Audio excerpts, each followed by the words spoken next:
तो सबसे पहले खबर सोनभद्र से, जहां पर रेहंद बांध के 7 और ओबरा बांध के 5 गेट खोल दिए गए हैं। रेहंद बांध में पड़ोसी राज्यों से लगातार बारिश का पानी कैचमेंट एरिया में आ रहा है, जिसके चलते बांध का जलस्तर करीब करीब 872.2 फीट पहुंच गया है। ये बांध के उच्चतम स्तर 872 से ज्यादा है। वहीं बारिश से बिजली उत्पादन पर भी असर पड़ा है। गीले कोयले की वजह से ओबरा बी की सभी 5 इकाई बंद कर दी गई है। ओबरा सी की 660 मेगावाट की पहली इकाई भी सीईपी ट्रिप के कारण बंद हो चुकी है। अब एनटीपीसी मेजा की पहली इकाई को बंद करना पड़ा है। तो आप देख सकते हैं कि किस तरह से नदियों का जलस्तर लगातार बढ़ रहा है। बांध में ज्यादा पानी आने की वजह से अब करीब करीब बताया जा रहा है जो बिजली उत्पादन की 6 यूनिट है उसे बंद कर दिया गया है। ये पूरा मामला रेहंद बांध सा है, जहां पर पड़ोसी राज्यों से लगातार बारिश का पानी कैचमेंट एरिया में आ रहा है और इसके चलते बांध का जलस्तर अब 872.2 फीट तक पहुंच गया है। यह बांध के उच्चतम स्तर 872 से कहीं ज्यादा है। वहीं बारिश से बिजली उत्पादन पर भी असर पड़ा है। गीले कोयले की वजह से ओबरा बी की सभी 5 इकाई बंद कर दी गई है। ओबरा सी की 660 मेगावाट की पहली इकाई भी सीईपी ट्रिप के कारण बंद हो चुकी है। अब एनटीपीसी की मेजा की पहली इकाई को भी बंद करना पड़ गया है।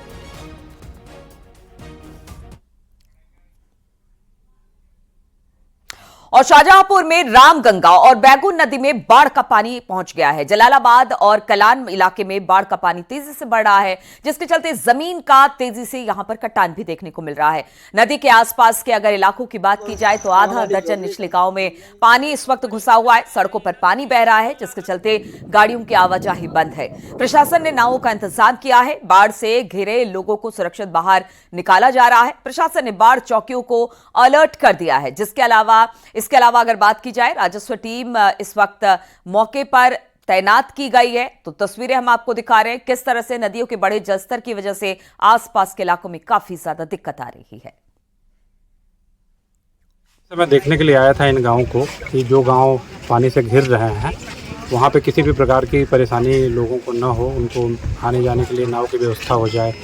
बाकी अगर कोई दिक्कत हो रही है, लेखपाल को स्टेशन कर दिया गया है। यहाँ पे हम लोग भी लगातार यहाँ पे घूम रहे हैं, देख रहे हैं। पीछे से भी पानी के बारे में पता किया गया है। अभी तो पानी बढ़ रहा है, लेकिन बढ़ने की स्पीड घटी है।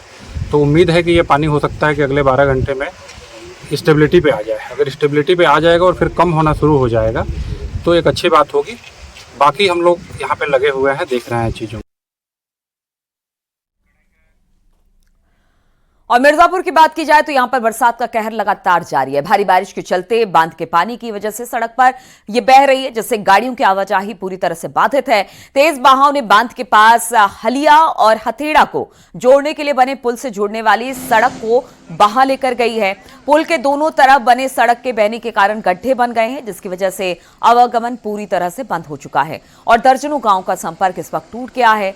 डीएम का कहना है कि एनएच 135 के 50 से 100 मीटर की सड़क डैमेज हो गई है, जिससे बनाने का काम इस वक्त किया जा रहा है। तस्वीरें भी हम आपको दिखा रहे हैं कि किस तरह से मिर्जापुर में बरसात का कहर देखने को मिल रहा है। पूरी की पूरी सड़क बह गई है, जिससे आवाजाही में भारी दिक्कत हो रही है।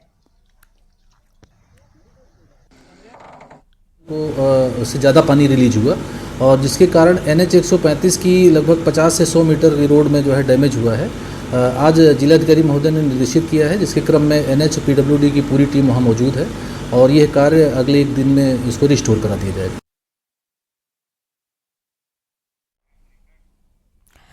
तो वाराणसी से उपेंद्र और चंदौली से नितिन गोस्वामी, सोनभद्र से रंगेश सिंह हमारे साथ इसी पर बातचीत करने के लिए कि आखिर किस तरह की दिक्कत बरसात की वजह से और नदियों के उफनाई होने की वजह से हो रही है। सबसे पहले उपेंद्र के पास ही चलते हैं। उपेंद्र, वाराणसी का हाल पिछले कुछ दिनों में हमने देखा है कि तमाम जो घाट है इस वक्त डूबे हुए हैं, सड़कों गलियों तक पानी भर गया है। किस तरह की परेशानी अब वहां के लोग झेल रहे हैं?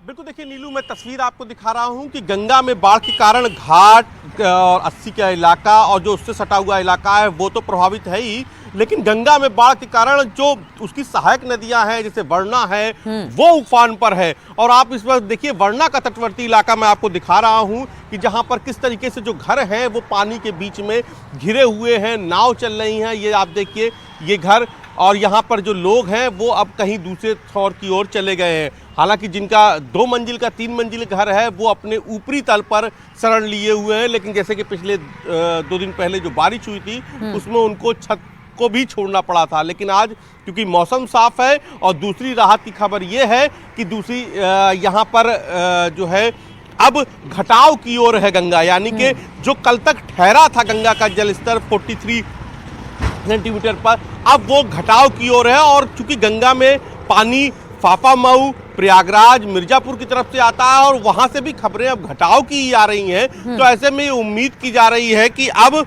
पानी घटेगा तो राहत मिलेगी। लेकिन फिलहाल जो राहत की तस्वीर है वो अभी घिरी हुई है पानी के बीच में, जिंदगी अभी पानी के बीच में बिल्कुल, तो जिंदगी अभी पानी के बीच में है। गंगा की जो जितनी सहायक नदियां हैं वो भी पूरे उफान पर है। उपेंद्र वहां की तस्वीरें दिखा रही थी। हालांकि एक राहत की खबर ये आई है कि गंगा का जलस्तर अब घट रहा है। हालांकि अगर इस बीच में बारिश हो जाती है तो फिर क्या स्थिति होगी वो तो आगे आने वाले दिनों में ही पता चल पाएगा। चंदौली से नितिन गोस्वामी हमारे साथ जुड़ गए। नितिन, वहां के हालात किस तरीके के हैं? क्योंकि इस वक्त हम देख रहे हैं गंगा यमुना सभी उफना रही है और जगह जगह पर इस वक्त जलभराव की स्थिति है, तमाम गांवों का संपर्क कट गया है। तो वहां पर किस तरह का हाल इस वक्त दिखाई दे रहा है? लेकिन नीलू बता दें आपको कि चंदौली में भी स्थिति दोहरी मार है। यहाँ पर पहाड़ी इलाकों में जहाँ बांध से पानी छोड़े जा रहे हैं, नौगढ़ और चंद्रप्रभा बांध के, जैसे नौगढ़ बांध के 3 दरवाजे और चंद्रप्रभा बांध के 7 दरवाजे खोल दिए गए हैं। सोनभद्र और बिहार से आने वाला पानी अब कर्मनासा और चंद्रप्रभा नदी में जा रहा है। तो जैसे कि उपेंद्र बता रहे थे कि सहायक नदियाँ जो हैं वो उफान पर हैं और सबसे बड़ी समस्या है कि पहाड़ी इलाकों में जब ये नदियां उफान पर हैं तो उनसे सटे हुए गांव जो है, तटवर्ती गांव, उनमें पानी भर गया है। लोगों को चलने के लिए संपर्क मार्ग और खेतों तक जाने के लिए जो संपर्क मार्ग है वो पूरी तरह पानी में डूबा हुआ है और लोगों को ट्यूब और खेतों में नाव चलानी पड़ रही है। हम इस समय जिस गांव में खड़े हैं वहां की भी स्थिति आपको दिखा दें। ये खेत है जहां पर लोग मछली मार रहे हैं। ये हालांकि ये बात स्पष्ट सामने आई है केंद्रीय जल आयोग के द्वारा कि पिछले 24 घंटे में 30 सेंटीमीटर पानी जरूर घटा है।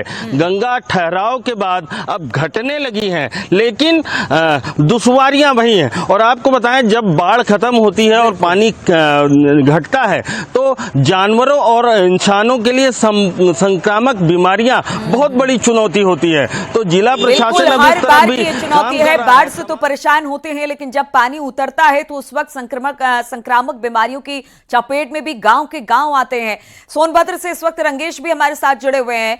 रंगेश, अगर सोनभद्र की बात की जाए या उसके आसपास के इलाकों की बात की जाए तो इस वक्त स्थिति बाढ़ को लेकर किस तरह की बनी है और राहत बचाव कार्य क्या वहां पर चल रहा है या फिर किसी तरह की सुविधा वहां के लोगों के लिए उनको सही जगह पर, सुरक्षित जगह पर पहुंचाया गया है? नीलू, मैं आपको बता दूं कि सोनभद्र में कल से धूप खिली हुई है, लेकिन कल देर शाम भारी बारिश हुई जिसके बाद से रिहंद बांध के 7 फाटक खोलने पड़ गए जो कि एशिया के सबसे बड़े बांध में गिने जाते हैं। मैं ओबरा डैम पे खड़ा हूं और मेरे पीछे आप ओबरा पावर प्लांट देखेंगे। ये ओबरा पावर प्लांट में गीला कोयला आ रहा है जिसकी वजह से इसके 5 इकाई 200 मेगावाट की बंद करनी पड़ गई क्योंकि खदानों में पानी भरा हुआ है और वहीं निचले इलाकों में पानी छोड़े जाने की वजह से गांव में पानी भर गया है, जिसको रंगेश यहाँ पर आपको रोकना चाहेंगे, एक जानकारी और दे दीजिए रंगेश, क्योंकि यहाँ पर ओबरा बांध के 6 यूनिट को बंद कर दिया गया है। बहुत सारी खबरें आ रही है, बिजली उत्पादन भी यहाँ पर ठप है। तो जो ओबरा बांध के अधिकारी हैं वो बता पा रहे हैं कि कब तक इसे खोल दिया जाएगा या स्थिति जो है वो फिर से पुनर्बहाल की जाएगी और फिर से इस जो वहां पर बिजली उत्पादन शुरू हो जाएगा? कुछ इस बारे में जानकारी मिल पाई है?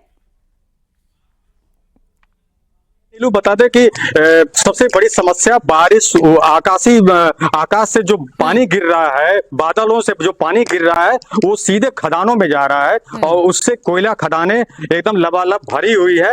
उन खदानों से पानी को निकाला जा रहा है। जब कोयला सूखेगा तब ये प्लांटों में पहुंचेगा और जिसके बाद से उत्पादन ठीक से शुरू हो पाएगा। क्योंकि मध्य प्रदेश और छत्तीसगढ़ में लगातार बारिश हो रही है और रिहंद बांध में उसी का पानी आता है जिसकी वजह से रिहंद के फाटक खोले गए हैं और ओबरा डैम के फाटक खोले गए हैं। जो निचले इलाकों में यानी रंगेश इसमें पानी अच्छा भर गया खासा है, वक्त वहां लगेगा, पे जिला प्रशासन इसमें अच्छा खासा वक्त लगेगा रंगेश, यानी कि जी जी, मैं आपको बता दूं कि इसमें प्रयासरत हैं अभियंता, यहाँ तेजी से काम कर रहे हैं और कोल माइंस से भी पानी को निकालने की कोशिश की जा रही है। लेकिन कल शाम को फिर से एक बार बहुत तेज बारिश हो गई, जिसकी वजह से जो काम एक दिन पहले उन्होंने किया था वो फिर से आज करना पड़ रहा है, क्योंकि आज धूप खिली हुई है। ये अच्छी बात है।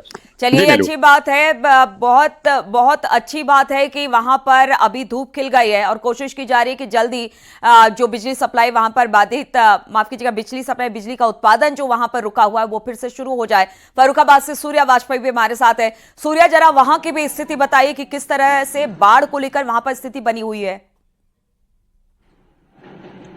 नीलू, मैं आपको बताऊं, फर्रुखाबाद में जिस तरीके से बाढ़ के हालात हैं वो बेहद ही बद से बदतर है। सबसे बड़ी बात है कि उत्तराखंड में जिस तरीके से पहाड़ों पर बारिश हो रही है, उससे लगातार जो डैम में पानी छोड़ा जा रहा है, उससे फर्रुखाबाद समेत फर्रुखाबाद, कन्नौज, बदायूं जैसे इलाकों में लगातार जो है बाढ़ का प्रकोप देखा जा रहा है। फर्रुखाबाद जनपद की अगर बात की जाए तो यहाँ पर तकरीबन 60 से अधिक गांव जो है पूरी तरीके से बाढ़ से प्रभावित है, जिनका संपर्क जो है फर्रुखाबाद के जो जिला मुख्यालय है उससे कट गया है। हालात है कि गंगा नदी जो है 137.10 पर जो इसका खतरे का निशान है, इससे ऊपर बह रही है। लिहाजा लगातार यहाँ की स्थितियाँ बहुत ही खराब होती चली रही है। ग्रामीणों को अगर माने तो ग्रामीण जो है वो यहाँ पर बहुत ही परेशान है, क्योंकि जो आवागमन की सुविधा है वो लगातार बंद हो चुकी है और वो नाव के सहारे ही वो जिला मुख्यालय के टच में आ रहे हैं। सबसे इम्पोर्टेंट बात बताऊं आपको, मैं इस समय पांचाल घाट फर्रुखाबाद में जो गंगा नदी का तट है, मैं वहाँ पे खड़ा हूँ। हालात आप स्वयं देख सकते हैं, जिस तरीके से यहाँ पर जो हालात है आप देखिएगा कि सामने जिस तरीके से पूरा ये इलाका जो है पानी से भरा हुआ है और कहीं ना कहीं जो है पूरा जो इस इलाके में जो ये आप सामने देख सकती हैं कि जिस तरीके से बिल्कुल, तो दूर दूर तक सिर्फ पानी ही पानी दिखाई दे रहा है। फर्रुखाबाद की स्थिति है, बाकी उत्तर प्रदेश के कई इस वक्त जगह हैं, जिले हैं जो कि पूरी तरह से डूबे हुए हैं, जलमग्न है। कहीं थोड़ी सी राहत की खबर है, लेकिन अभी भी हालात बहुत बेहतर नहीं कहे जा सकते। आप सभी का बहुत बहुत शुक्रिया हमारे साथ इस जानकारी के साथ जुड़ने के लिए।